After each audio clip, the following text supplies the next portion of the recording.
Hello and welcome to Celebrating Cinema, a podcast for the love of cinema. I'm your host, Laura Gommans, and I'm here with my fellow film journalist, Hugo Emmerzael. Hey, what's up, everybody? First off, we have a couple of really cool things happening at Lab 111 in Amsterdam in the coming weeks. We have a Celebrating Cinema film club coming up for Everything Ever All at Once. We also have things like Pride and Prejudice, Babe, and the SpongeBob movie back on our screen, so that's your childhood right there. Hell yeah. And tickets just dropped for our Wes Anderson program, which is going to be running all through spring. So find your tickets for that at lab111.nl. So we have lots to be excited about, but today we are here to talk about new releases.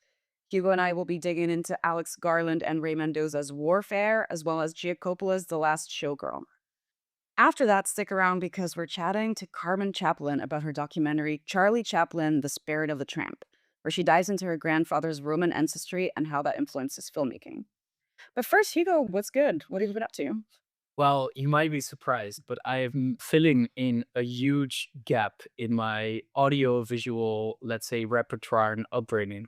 I finally found myself watching HBO's Sex and the City. After all these years, I'm now in season 2, and it feels like this entire new portal opened up to me, talking about, are you more like a Carrie I or a want to know. Samantha or a Miranda? Where do you put yourself on the scale? Well, Or the Matrix? in the Matrix, yes. Well, with age comes maybe wisdom that you're a little bit of everybody. So I'm at this point not completely hardlining on one person in particular, but I relate to individual strengths of some of the individual characters. This was something I thought about watching Sex and the City, rewatching it, and I was like, oh, this is kind of like Inside Out. It's like there are all these elements Yes, of exactly. a human woman. Yeah. Just being like, oh yeah, she's the sex and she's the rational and she's the desperate and Carrie's just a bitch. Aries, she's a very messy bitch. We can say that for sure. No, and I'm fascinated by her love affair with Mr. Big and how all these things kind of like develop and all the cameos of famous actors and whatnot. And this just utopian presentation of the Manhattan life. I'm completely invested in it now. So that's my new big cinematic project, Sex in the City. Great. So how about you? What are you up to, Lara? I had a really busy few weeks. It was really fun. I got to go to London for the premiere of Mobland, which is a Sky Showtime series that's coming out. I saw Tom Hardy up close, real up close. He didn't notice me, and also he didn't want to marry me. So that's really sad. But once he starts noticing, You know, it takes time. yeah. I understand this takes time. Pierce Brosnan was there, Helen Mirren, and that was super cool. And yeah, there's a lot of TV stuff happening right now. Obviously, Severance finale happened a while ago. White Lotus finale happened a while ago. And now I'm very much into The Studio, which is on Apple TV, which is Seth Rogen.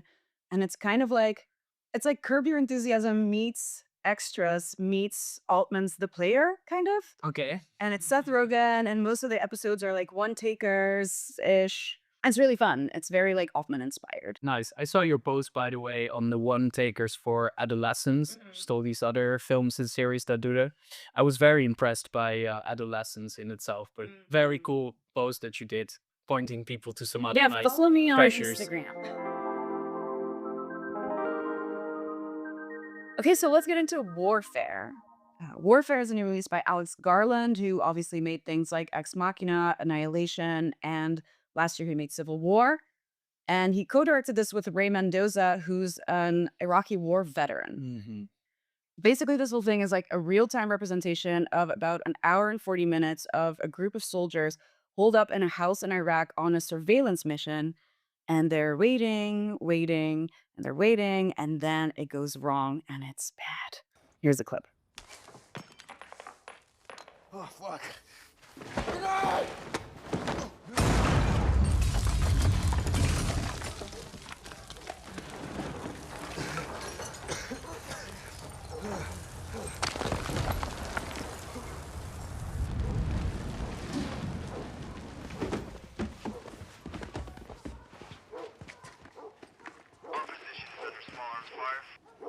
Frank! Tommy! Elliot! You good?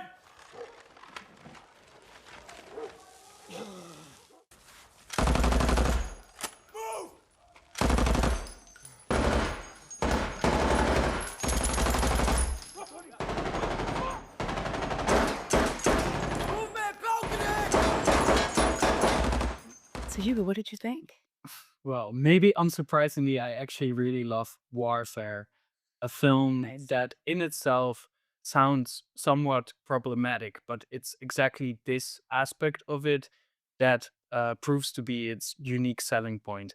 Because this is a film about the Iraq War, which is a war that as of late has not been very fashionable in American mainstream cinema. It feels like something of the past in general. War movies that take place in Iraq are not as prolific, not as popular, not as successful as, for instance, Vietnam War movies from American film history, because it's a complicated war, a very messy one, of course.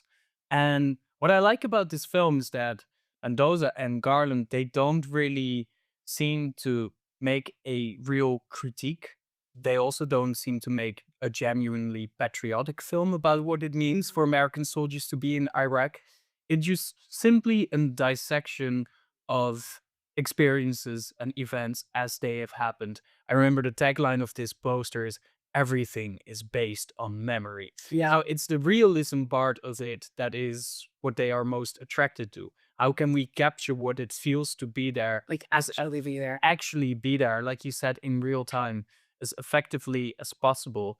And I thought that was very effective. I was completely immersed in mostly the lack of plot because there's just some military stuff happening, some, very intense conflict, some building up of tension, but there's not really any exterior storylines, plots, Yeah. character developments, flashbacks, all this extra stuff that could bloat down this film to just a huge emotional mess is not here. Yeah, There's no emotion almost at all. I agree. I thought it was incredibly effective and also raises a lot of questions about why we watch these war movies, why do we make them, what is the ultimate effect of them. So it left me with a lot of questions to wrestle with, but in a very interesting way. So I was positively surprised, to be honest. Yeah. How about you? What did you think? For me, like Warfare, it's kind of like I didn't expect to like it. I do like Alice Garland in general, like a lot, but I was like, oh, this is gonna be another war movie. Saw the trailer, I was like, oh, I don't know if I'm gonna like this. But then I didn't like it, but I thought it was incredible. Hmm. Like, there's nothing to like here. It's so I can't remember the last time I was in a movie and I felt like I was gonna pass out or throw up. It really shakes you to your core. I think a lot of that is to do with the sound design Oh, yes. and also just the way that it doesn't let you look away. There's a lot of fucking gnarly shit that happens, and it just goes, "Look at it. Look at it. This is what war is." And I thought it was incredibly well done. There's some, like, blood-curdling screams that, like Gosh, yeah. I feel like in a lot of war movies, American war movies, like, there's a couple of, like, neat, like, blood bags that Yeah. explode. "Oh, no, I got shot." There's some Will Howell screen on the background. Exact and this is like, oh my god, it's so visceral. I hate that word when I talk about movies, but it's so visceral that at some point I went to see it with Tom and I was like, I don't know if I can do this, dude. Like, this is really fucking gnarly. And I debated like maybe I should just go to the bathroom, like splash some water in my face and have a drink and then go back. And then I was like, I have to review this movie still. Yeah. If I like maybe I'll miss something. So I stayed, but I was at some point felt very faint. Tom, the program at Lab 111, who you might know from this podcast, is a nervous laugher, Hmm. which made the whole experience Somewhat jarring. semi-jarring where, like, I was just like, "Oh my god," and Tom was just like, "Huh." Was like, "Tom, stop being a nervous laugher." No, I was cracking up during this film as well because like the screams and stuff. It's just a bit of a circus. Everything just becomes a bit of a mess. Oh, because like, it really I was not laughing. I really also maybe because all the boys are really beautiful. Oh yes. Yeah, it's And just a bunch of hot American guys. it's like in every this- one thing we know about me is I care about a beautiful boy. And if they get hurt, you're hurting me personally. Yeah, we have the cast is insane. We have basically every like hot boy of the month is on the calendar. We have Kit Connor, we have our brand new George Harrison, Joseph Quinn, that is, Will Poulter, Charles Melton, DeFer Wuna Tai, and in my opinion, most gloriously, Cosmo Jarvis, who's the guy with the mustache. Yeah. I thought he was incredible. I had never seen him before. Apparently, he's in Shogun, which I still haven't watched. I thought the cast was really good. That movie that hit me hard. Well, it's funny that you say that you really like Alex Garland because on in general I really dislike his films. I find his kind of like semi faux intellectual, faux like experimental sci-fi genre freak outs to be completely unproductive and just very bloated and annoying. Alex Garland is for me a dumb guy who wants to try to make smart movies, and every time he tries to make a smart movie, it ends up being incredibly dumb. Point in case, Man. Yeah. And of one of the most disgusting films I've seen in a very long time.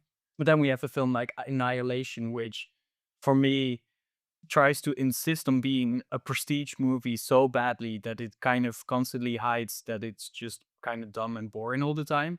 So for me, when he goes into dumb guy movie mode, where he's not making the smart Alex Garland, you know, points about this says a lot about society or about men or about women or whatever, of these big talking points, when he just leaves them, he can do the thing that he actually does well, which is make a good shot, make a Yeah. good scene, make things feel Tension. very physically tangible. And then ironically, one of the best things I thought about the film were just some of these very almost creepy exterior shots of this house in Iraq, where these American soldiers forcibly go in to take the house as a strategic position. Yeah, the family lives there and is still And they're in the house, inside the house. kidnapped by Yes. basically by these American soldiers. And then sometimes you just have an exterior shot of the house, and it's very simple, but every time he does it, it works because it has this uncanny quality. He knows how to do this. There's this like he has the sensibility of an experimental filmmaker in this mainstream apparatus of Hollywood and whatnot. And then when those two things come together, and there's no intelligent stories, no plot and everything, then for me he becomes an effective filmmaker. So it's a very interesting, by the way, counterpoint to Civil War, which is his previous film that is very much exploring what it means to be at war and the internal war and internal ideological conflict within America. This is a film with huge sweeping statements about the need of journalism and about, let's say, the quest for truth and a search for political clarity and this and that, and how difficult it is to achieve those things. It's also a film that, in that sense, for me, is not effective, even though there's some startling and haunting scenes in that film as well. So this is kind of like best of both worlds for me. So I was completely shocked. I can also imagine this film will be a huge flop because who's gonna want to see this? One thing I definitely want to talk about is, again, the controversy around this movie, even before it came out, was very annoying to me because the trailer dropped at A24 and everyone was like, oh, here we go. Another movie about how going to war in Iraq was really hard for Americans. And that just annoys me so much because you haven't seen the movie. Also, if you think about Alex Garland as a director, he's not American. He has no skin in the game. He is someone who doesn't love talking about why he does certain things, but he just kinda, like, leaves it up to your imagination. But he's definitely not a pro-war, "Let's fucking go, Americans," like, kinda guy. So that annoyed me. So I kind of, like, almost went in wanting to defend this movie because I just feel like the discourse is ridiculous. Because I don't think that this movie comes across as like the Americans are the good guys and the Arabs are the bad guys. Like it very much isn't A that. film is very has two very easy goals that it I think manages to achieve. It is first and foremost full on dedication to realism. How can we like as accurately as possible recreate what it feels like to be in these situations, these military combat situations? And then the other point is just cinematic immersion. How can we take the audience into this experience as effectively as possible? And on those 2 points, if those are the two goals of the film, it succeeds very, very well. Yeah. And then everything that you want to apply to it, all like this discursive elements, which there's, I'm thinking about this as well. Like, is this a critique? Is this an endorsement? And then I'm thinking, does it even matter? It's a recreation of the thing. The one thing that I just kept repeating to myself was like, dude, war is so bad. I hate war. Wow, what's War, beautiful? what is it good for? We shouldn't do wars. Wars are bad. We should just get world leaders to fight in a cage fighting or whatever. But yeah, Alex Garland usually doesn't really talk about this. And he has said some things. I do have some quotes here. where he has said our aim was to be authentic and to show the texture of war. And I think Texture of war, yes. yeah, the texture of war, that's very much what it is. And I think people need not forget about it. He said, I would say it's not possible to show war in any way that resembles what it really is in terms of brutality and violence and emptiness without it being anti war. I very much agree with that. I feel like this is very much an anti-war movie. I think one of the criticisms that I read a lot in comments is like, oh, it's one of those like military enlistment campaigns. It's like, bitch, if anyone signs up for the military after this, I think we don't need to put them in the military. We need to put them in solitary confinement. I do have to say one thing about this anti-war like idea, which is a quote, I guess, very often attributed to Francois Truffaut, that every anti-war movie in itself, by the virtue of becoming entertainment and spectacle, also becomes a pro-war film, which is something that Garland, I think, in the quote that you just read, somewhat acknowledges. That how do you even make an anti-war film when the apparatus of film instantly also wants to some degree, entertain or give a kinetic spectacle, which this film very much is. It's a spectacular film as well. So I wouldn't call it a pure anti-war film if such a film even exists. Maybe the only film that would come to mind that does exist like this is something like Claude Lanzmann's Shoah, because it shows the aftermath of the war and not the war itself. Again, that you have a film, a tight 90 minutes that raises all of these questions in itself is already very interesting. Like, I've been walking around with this film the entire week, and I love walking around with it. It's a fun film to play around with, to remember, to kind of try to reconstruct the scenes, and then have some philosophical overthinking about what it means to put the camera in these positions and try to recreate these things. I just think it's just such a great accomplishment and actually, making you feel the things that it wants to make you feel. And that's why I gave it a really high rating. I hope there will be screenings completely sold out and people experiencing this film together, because it's a wild ride. It's very overwhelming. It's very powerful. And then in the end, it's also very modest in what it tries to do. And this combination for me is maybe ideal. Like, I want to see more of these kind of films in the cinema as well. Do you like a war movie in general? Are there like other war movies that you really like? Yeah, no, I'm really deep into it. I mean, I've been watching a lot of war documentaries as of late, and I was thinking about this connection as well. What does it mean to shoot reality as it occurs in front of your camera? And what does it mean to recreate it in the studio environment? Because I think they made this film in London on a huge studio Really good. and whatnot. So it's a pure recreation as well in every sense of the word. So what does it mean to do that vis-a-vis the reality of war that we can see when we look at Ukraine, when we look at Gaza, when we look at all of these other places in the world that are just steeped with bloody ideological warfare? We're so back there. So to have filmmakers point their cameras at these things by any means necessary, either through nonfiction or through this like fictionalized recreation like warfare, I'm very interested in. So the last Showgirl by Gia Coppola, it's about Pamela Anderson as Shelley Gardner. She's a 57-year-old showgirl in Las Vegas. She's been a dancer at this classic Vegas showgirl show called La Razzle Dazzle. But yeah, the show's closing because nobody gives a shit about showgirls anymore. But at the same time, she's struggling with some complex relationships with her colleagues, including Kiernan Shipka and Dave Bautista, who's like worryingly kind of sexy in this. We basically follow Pam during her struggle to come to terms with how she moves on from this career and the validation that it gave her, and how it affected her relationship with her daughter, played by Billy Lord. Here's a clip. It's gonna be a no for today. I mean, you can just write somebody off like that? This is how it works? This is how auditioning works. Thank you. Bye, Sherry. Next. I worked really hard. Please, please, I worked really, really hard. You know what? I can tell you worked really hard, and I'm sorry. It's just, if you were a really good dancer, it would be different. But your technique isn't great. Okay, you were obviously hired at the Razzle Dazzle because you were beautiful and young a long time ago. I mean, this isn't news to you, is it?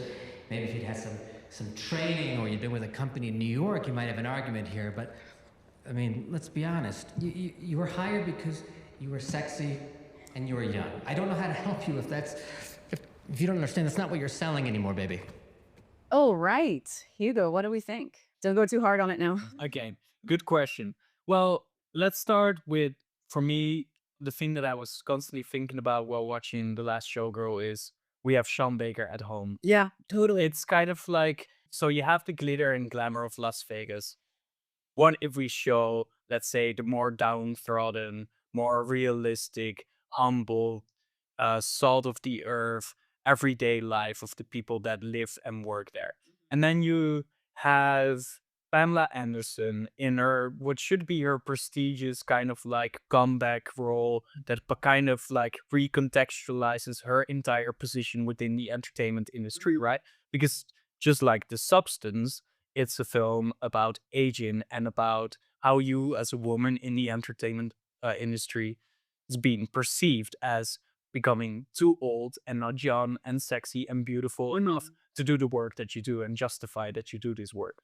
All of these things sound very interesting or could be very effective, but I just found myself constantly thinking about these other films. I'm seeing her looking at herself in the mirror, and I'm seeing this gaze kind of like applied on her body and her face and her more naturalistic makeup and all of these things. And I'm thinking, I'm so sorry you're not that anymore. And I'm so sorry that this is not The Substance. And then I'm seeing these like family dramas, work dramas, and I'm just thinking, you want to be the Florida Project so Yeah. bad. And it's just constantly these referential almost associations with somewhat better films that made this a quite frustrating experience for me. There are moments that things shortly click and kind of work, and that's mostly also because Pamela Anderson is pretty fucking good. Dave Bautista in the film also is very nice, and they have an interesting relationship to explore. But the rest is just kind of dull and kind of like samey. You know, we have seen this thing many, many times before, it seems. Yeah. So I don't know. I'm very much on the fence here.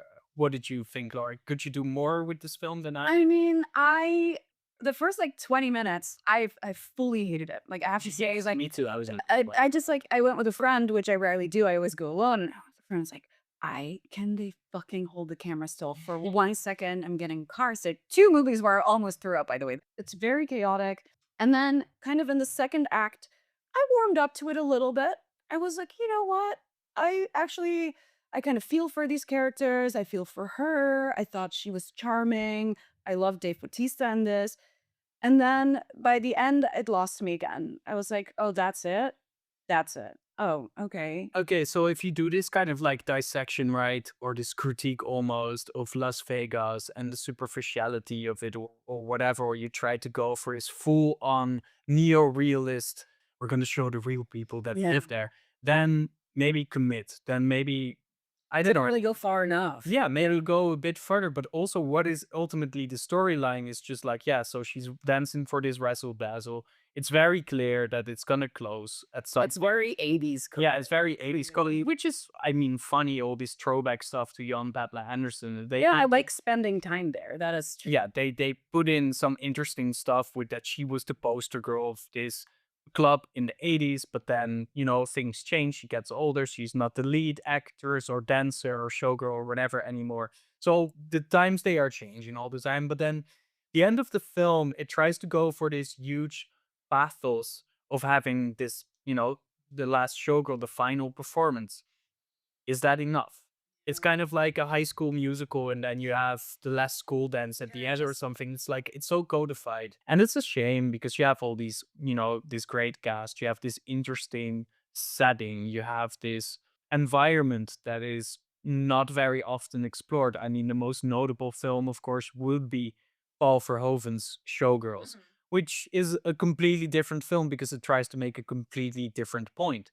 So it would have been an incredibly interesting addition to this almost canon of like showgirl, strip club kind of cinema, the dark side of the Las Vegas strip. All of these things exist and are interesting to explore. But I just feel like Gia Coppola is a foreigner to these places. It just feels like a tourist almost. It feels like a surface level gaze, which is a thing that's very often what the Coppolas are accused of, right? Sticking to the surface because they're interested in what happens on this surface level. Yeah. And Sofia Coppola is somewhat of a master of doing that.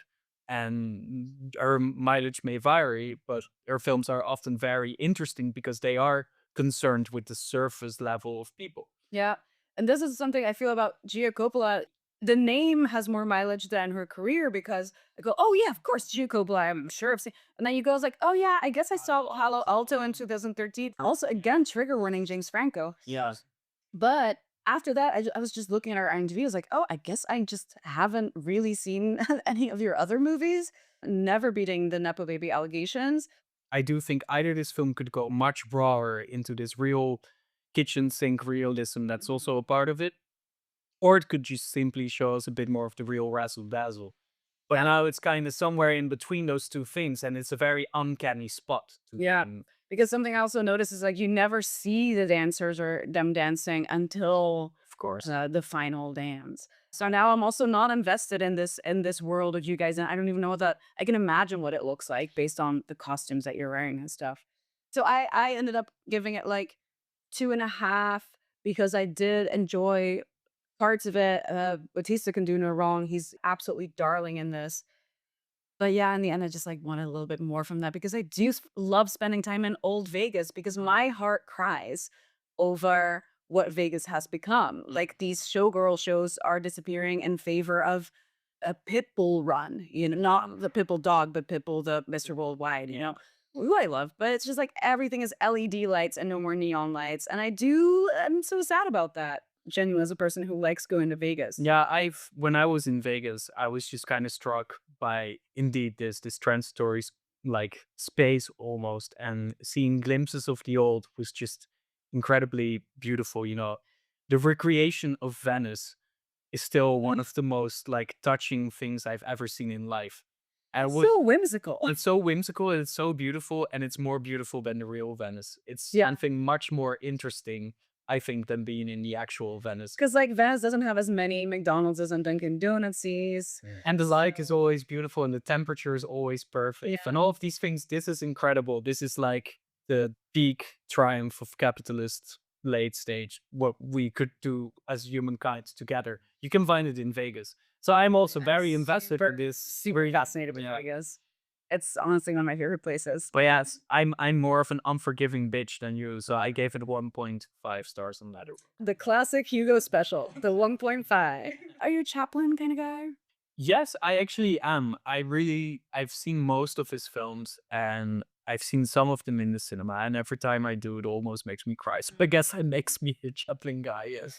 Yeah, for me, it's a little bit of a cinematic blind spot. I'm really excited to know more about Chaplin and watch more of his movies. I've seen a few, but I really want to know more about Chaplin, and I'm in luck because, as I said, we spoke to Chaplin's granddaughter, Carmen Chaplin. As I mentioned in the intro, she made a documentary about her grandfather's Roma heritage and how that influenced his craft. Here's Elliot with the interview.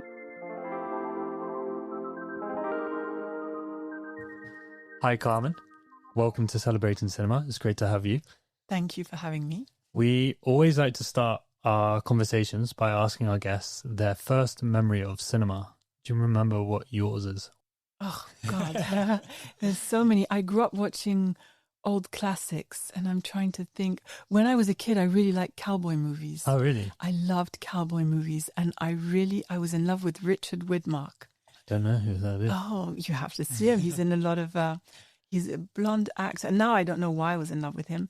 And my favorite film was... the remake of the Seven Samurai, Oh, I've got it in French because I grew up in France. give us the Les French. Sept Mercenaires with That's Yul right. Brynner and they go and they save this Mexican village. Oh, And it's a remake of a Kurosawa film, yeah. and it's with Horst Buchholz, Yul Brynner, Charles Bronson, Stephen McQueen. It's Oh, wow. a great film. Yeah. It's aged a bit now when you see it, and I wanted to marry all of them. They're all so handsome and cowboy-like. Was watching films a big part of your childhood growing up? It was a big part of my childhood, and I grew up in France, and there was one program that showed old films, and they showed them like in the old days. So there was old commercials and a B movie to start. So Yeah. it would be like, I don't know the titles, but Yeah. some weird B movie, and then old cartoons and a short film, and then a main like film like Giant, Yeah. or I just fell in love with old movies. Because it sounds almost quite natural for you in a way, as in like you came to it on your own, despite your own sort of lineage of great filmmakers. I wondered at what point, did you watch your grandfather's films, and where that connection was of understanding who your grandfather was, that being Charlie Chaplin, of course. The same, I watched them, it was every Sunday on French television. They would play Charlie's movies, I think when I was like 6 or 7 or so. But I didn't really make the connection. I remember we grew up on a farm in a very rural area, and kids in school were saying, "Oh, your grandfather's famous and he's a comedian," and we mistook him and one of my sisters, for being this French comedian called Louis de Funès, who was not at all Charlie Chaplin. And at some point we realized, no, it's the other guy. It's the black and white Charlie Chaplin who's our grandfather. And it's funny that they call him a comedian, because I think this is something we'll get onto later of how we remember Charlie Chaplin, because I think your film, Chaplin, Spirit of the Tramp, tries to challenge how we remember him. But do you have any personal memories of your grandfather? Because if I'm not mistaken, there's these home videos with at least your mother, and I'm not sure if you're in them as well. Yes, so he died when I was 5. Okay. And my memories are, because, my father, there are a lot of them. They're 8 brothers and sisters that my grandfather had with Una Chaplin. So we have a lot of family cousins. Yeah. And we would go there for Christmas and have these amazing Christmases and Easters and summer holidays. And my grandfather wasn't, he was much older and he wasn't speaking that much then, but we watched the home movies together at night. And I was fascinated by seeing my dad as a kid and watching these home movies together. And actually, during the filming, my mother found this picture of me at 4 in the year my grandfather died, 1977, and we're holding hands. And I thought, oh, that's kind of magical. We were agreeing that I was going to make this film about him back then, in my romantic idea. Wow. I found those home videos also very sweet, because he seems almost the same man that we see on screen, this sort of goofy, sweet character. Obviously, you show him in these more private moments also troubled by his thoughts, which we'll get onto. But you talk about wanting to make this film. I'm curious why this film in particular, because I think anybody who's related to Charlie Chaplin could be forgiven for making a simple tribute to the iconic filmmaker that he was. But this film focuses on his Roma ancestry, which I think is a very urgent, I would say, message to focus on right now. Well, could you tell us a bit about how you came to this story and why you wanted to tell it this way? Well, I never imagined that I would ever make a movie on my grandfather, because it's too close, or because when I was younger, I just wanted to, make my own name and do my own thing. And I it just never came as an idea. But it was more my father who was really fascinated by gypsy culture and always loved the music and the people. And it was always a part of our life in a way, because he had friends in that culture, and he loved the music, etc. And then when this letter was discovered of this Romani gypsy telling Charlie that he wasn't born in London, but in this gypsy camp close to Birmingham, my father was doing his own research for a while, and it was really, he was fascinated by it. And it's actually my sister who had the idea of making a documentary, and I ended up directing it. That's just how the story came about. It was like an organic progression of my father's fascination. Why do you think your father was so fascinated by the Romani or gypsy heritage of your family? I don't know if subconsciously it was because his father told him that he was part gypsy, and he grew up in a manor with butlers and gardeners and chauffeurs, and the idea that he was part of this other culture that was much more, to him, vibrant and alive and romantic, that they had the seed for him to really fall in love with that music and that culture. I think what you see in the film, what I love is that despite perhaps all the fame and wealth that comes with becoming a Hollywood icon, there is still this core sense of being Romani, even if they aren't aware of it. Like this idea of big families constantly moving. I think your father also resembles that. And you're all sort of performers in a way. And I wondered why, perhaps, do you think for Charlie himself in the film, when he makes this discovery of his Romani heritage or Gypsy heritage, I never know which one you can refer to. I don't know if you know, but if it gets too political or not. But yeah, I decided to forget about the political side because, well, when we started making the film, of course, every time we interviewed somebody from that culture background who was Gypsy, we asked whether it was Spanish, are you a Gitano? And they would say, yes, that's the word we want to use. And the same with the Romanian Gypsies, that's what they referred themselves to be. And then in America, I was told, oh, it's people don't like that name. But it was more like, what do you want to be called? Yeah. Most of them, with the ones we interviewed, referred to themselves. In England, it was a bit more like some people liked it, some people didn't.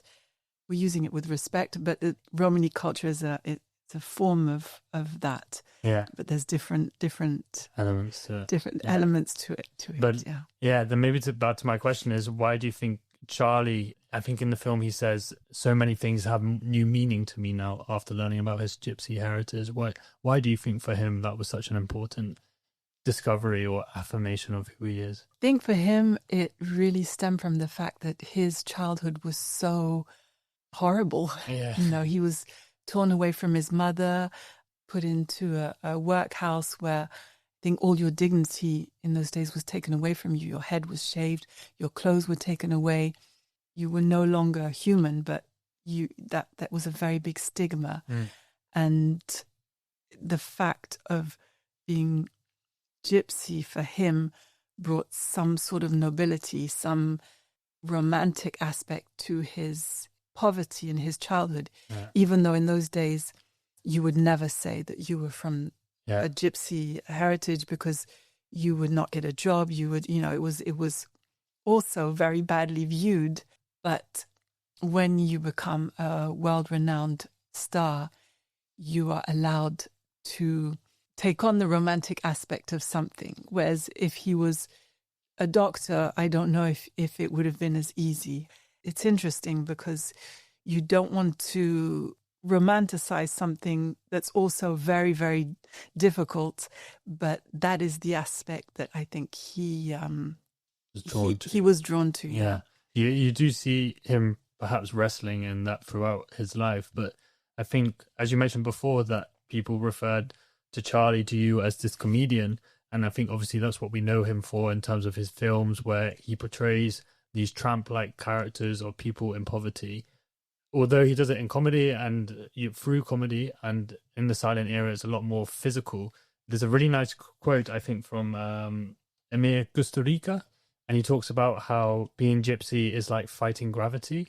And I wondered if you could explain a bit about that, because I think both that quote and this revelation of his Roma heritage or Gypsy heritage really helps me to understand his films in a new way, that while he portrayed these characters perhaps out of a recognition or solidarity with these working class people or people in poverty, there's also a sense of intention that, although it's based on his own lived experiences, he's really challenging at what we think being human is or should be. Yes, well, I think that one aspect of when you grow up in such poverty, humor is a real life savior. And often there's this bourgeois idea of that poverty. You just see the really dark aspects of it, but people survive because they have a sense of humor in many ways. And Charlie, his way of lifting himself out of it was through humor and was through stories and imagining a different life. I found that in that culture there is a lot of humor and a lot of irreverence and political incorrectness and a way of dealing with life, because it's also the fact that from the Gypsy culture aspect, they've always been shunned, and their future is has been very uncertain. And I think when you're living in survival, you're much more living in the today. Yeah. So your balance is always between, right? Yeah. Are you eating and you're not eating? Where are you sleeping? And it means that in a way your balance is much more immediate, whereas we hold on to, try to have all these certainties about life that seem much more tangible. Whereas in that culture, what I felt was that everything was in and out of balance in the moment, which in many ways makes you more alive. And certainly does. Do you think that people have misunderstood his films because we have, in a way, misunderstood who he is, or didn't fully realize who he was? I think it's more of bringing a new perspective, a new vision of, the way that he taught himself the accordion, the violin, the piano, but never knew how to read music. That is a very gypsy way of playing music. And also, that balance in life, and being his Tramp character always had a lot of dignity about himself, and always had a desire to look well. Even though he's dressed in these clothes, he always has something that makes him very dignified. Yes. So it was bringing a new light on all these aspects more than, so maybe it's a new understanding. Yeah. We mentioned earlier about how, or I was telling you before this, how I think in the film you're very deliberate in not telling us what gypsy means. I think you show us a lot of possibilities of what it means. I'm curious why that was your intention. It was also because it's not my culture, and that I don't want to say this is what it is, because I didn't grow up in that culture, and I tried to give voice to people who it was their culture, what they thought the essence of it was. And the film has so many different aspects that I couldn't explore it fully. And I think it's kind of intangible. Yes. So to pinpoint it is difficult, but it was more for people who were from that culture or who admired that culture to say, what are these aspects that are rich? What is the rich? What did they bring artistically to the world that's so rich and vibrant and alive? And it is quite intangible. Yeah. Why do you think they are such great storytellers or performers? Maybe in a way because their storytelling is very oral. It's very musical. So it's always fresh. Yeah. And it's difficult to change it, to give an agenda to it, because it's such an immediate culture. So you can't misinterpret it so much like you can with history. History is what they say. It's the victors who rewrite history in their own way, whereas they've never been the victors, unfortunately, up until now. But so I think that's why. So throughout the film, you're asking a lot of sort of well-known gypsy people throughout the film of what gypsy means and all this stuff. But I was curious what was their reaction to learning that Charlie Chaplin was also a gypsy or had gypsy heritage? Did they feel a sort of personal connection to him? Did it change anything for them, or? Well, all of them said that they already knew, and that their parents and grandparents had always told them that he was a gypsy, so that it was something that they knew in their culture. It's actually something that Charlie also many times said that he was, but it never stuck. It was always, no one listened in a way. it was. Well, sometimes information comes in and out, and it doesn't register. Is that how you say it? Yeah. And I think it was to bring it into a tangible form on a film so that it's there. I also think at the time that he was living in, I don't think Hollywood could have ever accepted a gypsy Hollywood icon in that sense. So perhaps had to craft him or shape him to how they understood him, because you see, at least in this my understanding from his later years, he becomes more outspoken, more rebellious, and like you said, had to leave America as a result of it. And again, this is a time where gypsies are also being persecuted by the Nazis during the Holocaust, which people forget about as well. So it seems like there was perhaps a real visible danger to owning that. Yes, and I think that he was really always for the underdog. So Yeah. that encompasses a lot of different people, and it could be any culture. And so that was the thing that really stuck, that he was always for the underdog and kind of irreverent and wasn't very much into authority. And Yeah. so the gypsiness is an aspect, and it's a part of him. It's not all of him as Yeah. well. So In the film, you point to it, especially how he was never really political, but a humanist. And I think that really adds to what you're saying here. I think to end, if I could try, I want to ask you what you think being Romani or being a gypsy is. I don't want you to necessarily give a definition, but I've tried to put something into words, and perhaps you can respond to it to see. And for me, I think, because at the end of the film, you make this biblical connection to gypsies. And I think it's really powerful, because I think it speaks to how this idea of perhaps gypsies were who we always once were and who we could be, because they're people without borders, strong family and community values, very generous and storytellers. And I think that is what we should still strive to be in a way. And I wonder how you feel about that without having to say assertively what being gypsy is. well, I think where the persecution comes from being people that you cannot control, and that you cannot, because the moment you put somebody in a house and you give them comfort, there is always a payback for your comfort. You give away some of your freedom. Yeah. Whereas they historically are people who have never relinquished their freedom. So they're not controllable. So they become people that the control wants to eliminate and vilify.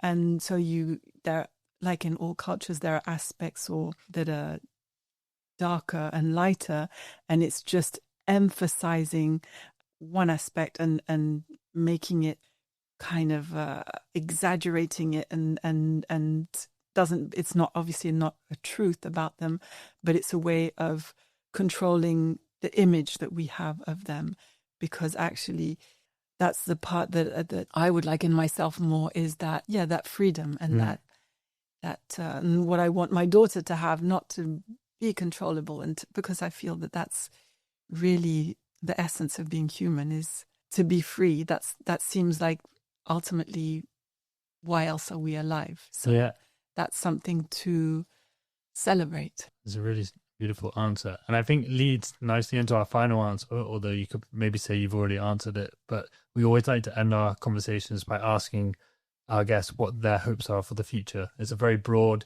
question and probably a horrible question to answer right now, given the state of the world, but still, I think, worth asking. I guess it is that. I mean, for myself, it's always seeking that, like, how free am I? And I think we're all trying to do that, trying to get rid of old ideas. And I can see it in my daughter, that a lot of these old ideas that I grew up with about institutions and how things were and how the world seemed fixed, and you had to navigate these things because they were fixed. It seems that for a lot of the younger generation, these things actually, they don't exist. So those ideas are crumbling, and I hope that that my daughter at least always is a very free person. And I suppose authenticity, the more authentic I am, the more I believe in a positive future. Well, thank you, Carmen. I think thank you not just for the conversation, but for the film. I really do urge anyone to watch Chaplin, Spirit of the Tramp, because not only does it shed a new light on, or a new understanding of Charlie Chaplin, but I think you shed light on a people, on the gypsy culture in a way that I think is very of them, that tells it through their perspective. And I think similar to what your grandfather did of giving people a voice, you have done something similar. So thank you. Thank you very much. Stay connected with us at Celebrating Cinema and Lab by following at Lab111 on Instagram and Letterboxd. Do you love what we do? Support us by leaving a review on your favorite podcast platform. It really helps us climb the ranks of the podcast charts. And don't forget to check the show notes for all the films mentioned, bonus info, and ticket links.